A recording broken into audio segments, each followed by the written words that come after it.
Mas no Brasil, de tédio a gente não morre.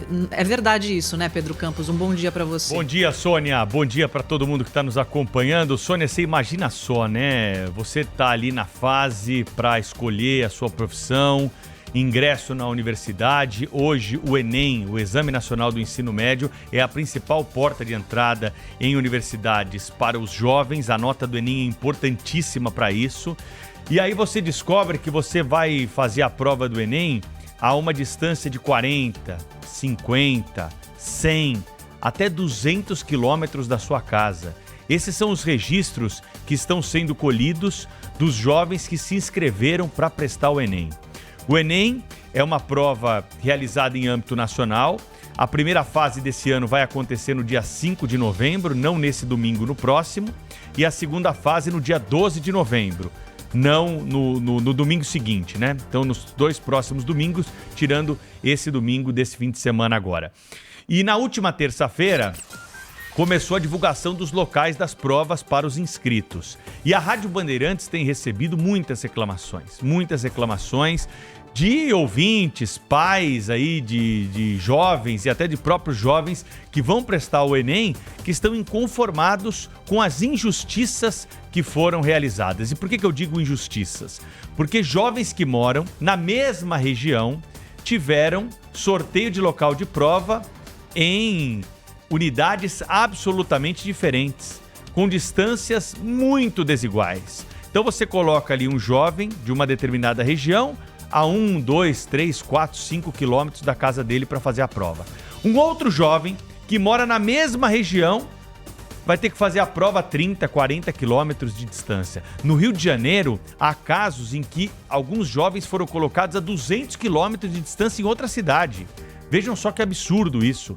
No momento em que nós temos tecnologia abundante, cruzamento de dados, é só pegar o CEP da residência, o CEP dos locais próximos e fazer essa distribuição.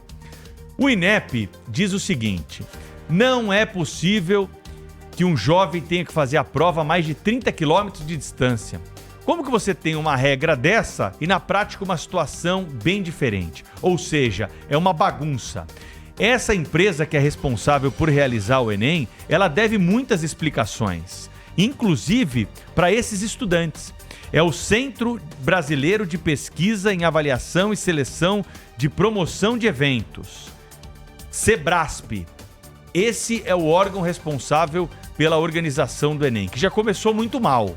Já de largada, já está pegando aí motivos suficientes para ser alvo de críticas por parte dos estudantes.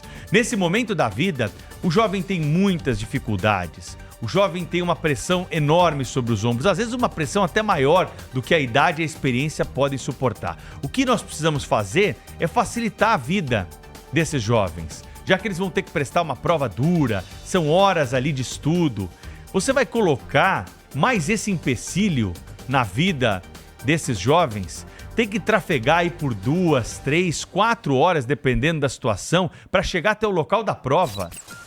Não há como fazer um planejamento prévio, uma divulgação antecipada. Agora, como é que essas pessoas vão recorrer? A principal pergunta que chega aqui para a Rádio Bandeirantes é essa: como que eu faço para recorrer e tentar modificar o meu local de prova, se a prova vai ser na semana seguinte e na semana que vem tem um feriado lá no meio, dia 2 de novembro, na quinta-feira? Não há chance disso. Nós temos aí canais oficiais de reclamações comuns do MEC, do INEP, mas de nada vai adiantar. O INEP diz que está tentando ver o que vai fazer. O que vai fazer é daqui para frente, porque essa vez acredito que não vai dar tempo e pode até bagunçar ainda mais a situação se quiser consertar, colocando o jovem, por exemplo, numa alteração de prova que ele não seja comunicado para isso, que vai dar um prejuízo ainda maior. É preciso olhar com mais atenção para essas coisas. Afinal de contas, os estudantes, em sua maioria, tirando aqueles que têm o benefício de não pagarem a taxa de inscrição, pagam por isso. É um serviço que é pago, você paga para prestar o Enem. E você tem essa desigualdade, então, para estudantes. Então, alguns já largam na frente porque vem da escola privada e a escola pública deixa muito a desejar muitas vezes na equiparação das condições para essa saída. E outros vão já largar também ainda mais atrás por conta dessa situação colocada de não se observar uma regra que seja justa, que seja igualitária para os jovens da mesma região prestarem o Enem nas localidades mais próximas. Inadmissível esse erro em tempos atuais em 2023.